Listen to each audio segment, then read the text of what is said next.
mo dyan? Mind your own business. Oh, I thought you're So Posting there's no Gmail, there's no Messenger anymore. tawisan my ass. Bottle Celtics my ass.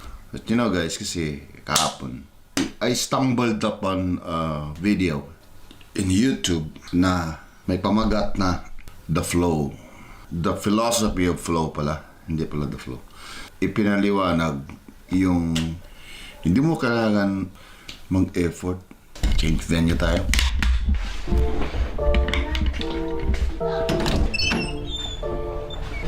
Yung Taoism philosophy, parang ano siya, parang it's a belief, Chinese belief.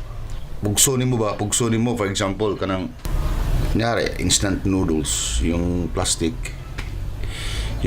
na wrap, yung balot ng plastic instant noodles.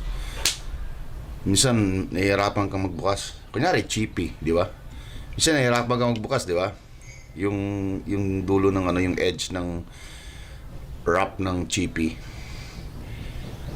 Minsan matigas, tapos minsan dumudulas. Excuse.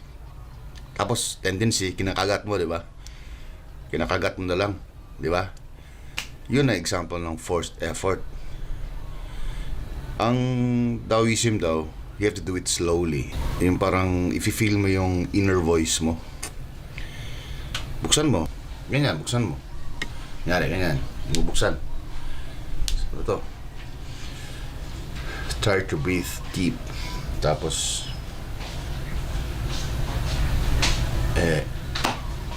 mabubuksan mo ng mas easier. Tulad ng shampoo, sachet.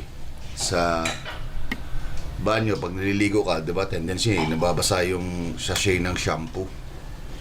Di ba? Tapos, buksan mo, mabukas kasi madulas, basa Basa yung kamay mo.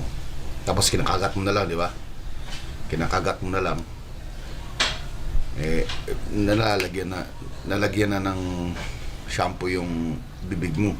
So, you just have to do it slowly, like, wipe your hands para mag-dry siya, tapos slowly. Ganoon. Nag-vlog ko, ma. So, pag nakay-sugo, ma, suguan lang ko, ma. That also applies to bigger things, greater things, like your day-to-day job. May mga tasks ka. Kailangan may deadline ka na dapat i-meet. Ayan, kailangan mo tapusin sa ganitong araw, ganitong oras. Tapos habang binibilisan mo, tapos exert ka ng much effort, mas lalo kang matatagalan.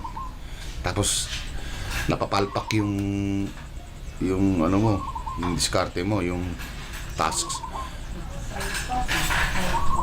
Ha? Nakasalpak. Salpak ang? Hindi mo gusto nakapalpak na yung mga Sorry. nakasalpak. Sorry po.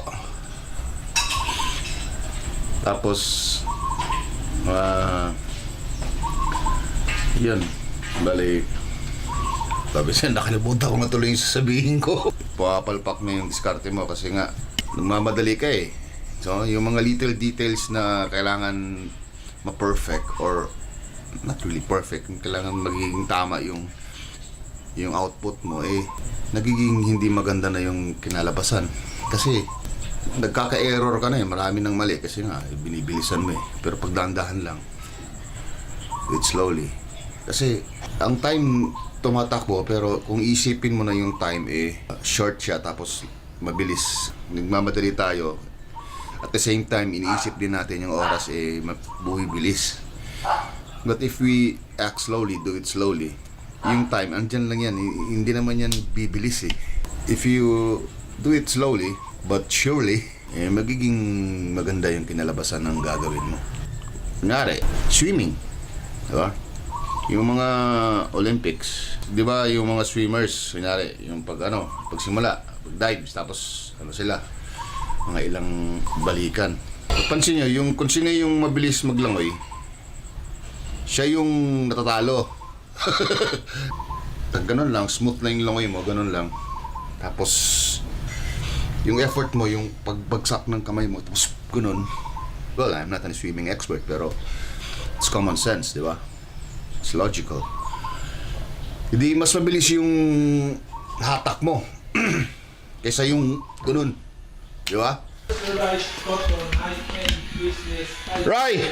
Hi. Have you seen my sunglasses? Yes, Where? I kept it. Ambi na I ba? want to take one in what face me. Asa na mag-iba ka? Last day no. On my table. Huh? Face now. Damn sunglasses, man. Speaking English, man. Tawis in my ass. Damn you, man. That's Chinese philosophy, ancient. That's a very good philosophy. Can you lower down the volume, man? Good stuff.